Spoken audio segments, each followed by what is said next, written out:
Hi hello ನಮಸ್ತೆ. ನಾನು ನಿಮ್ಮ ಅರ್ಚನಾ. ಇವತ್ತು ನಾನು ಮಾರ್ಕೆಟಿಗೆ ಹೋಗಿದ್ದೆ, ಹಾಗೆ ಫ್ರೆಶ್ ಮೀನಿತ್ತು ಅಲ್ಲಿ.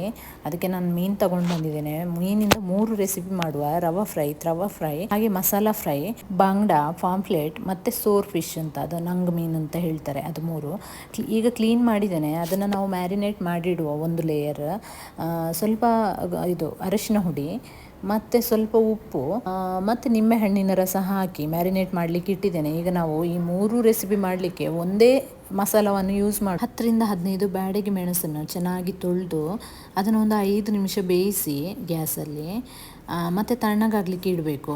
ಹಾಗೆ ಸೈಡಲ್ಲಿ ನಾವು 1 ಟೇಬಲ್ ಸ್ಪೂನಷ್ಟು ಬಡಿ ಸೊಪ್ಪು ತಗೊಂಡಿದ್ದೇನೆ, ಅದನ್ನು ಫ್ರೈ ಮಾಡಬೇಕು. ಹಾಗೆ 1/4 ಚಮಚದಷ್ಟು ಮೆಂತೆ ಕಾಳು, ಸ್ವಲ್ಪ ಹುಣಸೆ ಹುಳಿ ಮತ್ತು 8 ರಿಂದ 10 ಬೆಳ್ಳುಳ್ಳಿ ಹೆಸಳು ಹಾಕಿ ಇದು ಎಲ್ಲವನ್ನು ಚೆನ್ನಾಗಿ ರುಬ್ಬಬೇಕು. ನೋಡಿ, ಮಸಾಲ ರೆಡಿಯಾಗಿದೆ. ಅದನ್ನು ನಾನೀಗ ಫಿಶ್ಗೆ ಮ್ಯಾರಿನೇಟ್ ಮಾಡಿ ಇಡ್ತೇನೆ. 1 ಗಂಟೆ ಆಗಿದೆ ಈಗ ಮ್ಯಾರಿನೇಷನ್ಗೆ ಇಟ್ಟು. ಈಗ ನಾವು ಇದನ್ನು ಫ್ರೈ ಮಾಡುವ. ಒಂದು ತವದಲ್ಲಿ 2 ಚಮಚದಷ್ಟು ತೆಂಗಿನ ಎಣ್ಣೆ ಹಾಕಿ, ನೋಡಿ ಆ ಥರ ಕರಿಬೇವು ಇಟ್ಟಿದ್ದೇನೆ ನಾನು, ಅದೇ ಥರ ಇಡಿ ನೀವು ಕೂಡ. ಅದರ ಮೇಲೆ ನಾವು ಫಿಶ್ ಫ್ರೈಗೆ ಹಾಕುವ. ಈಗ ಇದು ಖಾಲಿ ತವಾ ಫ್ರೈ. ಇನ್ನೊಂದು ಮೀನು ಹಾಕ್ತೇನಲ್ಲ, ಅದು ರವಾದಲ್ಲಿ ನಾನು ಮಿಕ್ಸ್ ಮಾಡಿ ಹಾಕ್ತಾ ಇದ್ದೇನೆ. ಇದು ರವಾ ಫ್ರೈ.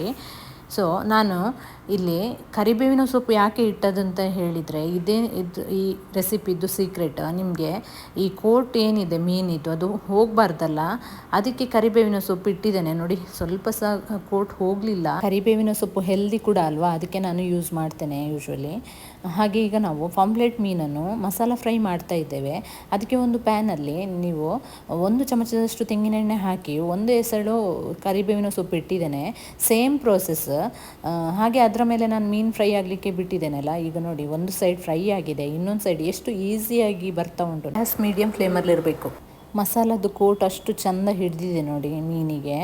ನೋಡಿ, ಒಂದು ಸೈಡ್ ತಿರುಗಿಸಿ ಹಾಕಿದ್ದೇನಲ್ಲ, ಅದು ಕರಿಬೇವಿನ ಸೊಪ್ಪು ಉಂಟಲ್ಲ, ಅದು ಮಸಾಲ ಅನ್ನು ಕೋಟ್ ಬಿಡಲಿಕ್ಕೆ ಬಿಡುವುದಿಲ್ಲ. ಅದರಿಂದಾಗಿ ನೀವು ಕೂಡ ಯೂಸ್ ಮಾಡಿ ನೋಡಿ ಒಂದ್ಸಲ ಈ ಟ್ರಿಕ್ಸನ್ನು.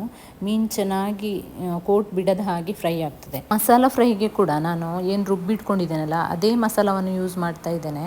ಒಂದು ಬಾಣಲೆಯಲ್ಲಿ 1 ಚಮಚದಷ್ಟು ಎಣ್ಣೆ ಹಾಕಿ 7 ರಿಂದ 8 ಕರಿಬೇವಿನ ಸೊಪ್ಪು ಹಾಕಿ ಅದಕ್ಕೆ 1 ಚಮಚದಷ್ಟು ಮಸಾಲವನ್ನು ಸೇರಿಸಿ, ಇದು ಪಾಂಪ್ಲೆಟ್ ಮಸಾಲ ಫ್ರೈಗೆ ಎಷ್ಟು ಕುದಿಸ್ಬೇಕಂದ್ರೆ ಅದರಲ್ಲಿ ಆಯಿಲ್ ಎಲ್ಲ ಹೊರಗೆ ಬಿಡಬೇಕು. ನೋಡಿ, ಇದು ರೆಡಿಯಾಗಿದೆ ಮಸಾಲ. ಇದನ್ನು ನಾವು ಫ್ರೈ ಮಾಡಿ ಇಟ್ಟಂಥ ಪಾಂಪ್ಲೆಟ್ ಮೀನಿಗೆ ಸೇರಿಸಬೇಕು. ನಾನು ಸಾಲ್ಟ್ ಮತ್ತು ಅರಿಶಿನ ಹುಡಿಯನ್ನು ಈಗ ಸೇರಿಸ್ತಾ ಇದ್ದೇನೆ. ನೀವು ಗ್ರೈಂಡ್ ಮಾಡುವಾಗಲೇ ಸೇರಿಸ್ಕೊಳ್ಳಿ. ನೋಡಿ, ನಮ್ಮದು ರವಾ ಫ್ರೈ, ತವಾ ಫ್ರೈ, ಹಾಗೆ ಪಾಂಪ್ಲೆಟ್ ಮಸಾಲ ಫ್ರೈ ರೆಡಿಯಾಗಿದೆ. ಈ ರೆಸಿಪಿ ನಿಮಗೆ ಇಷ್ಟವಾಗಿದ್ದಲ್ಲಿ ಲೈಕ್ ಮಾಡಿ, ಶೇರ್ ಮಾಡಿ, ಸಬ್ಸ್ಕ್ರೈಬ್ ಮಾಡಿ, ಕಮೆಂಟ್ ಮಾಡಿ. Thank you so much for watching.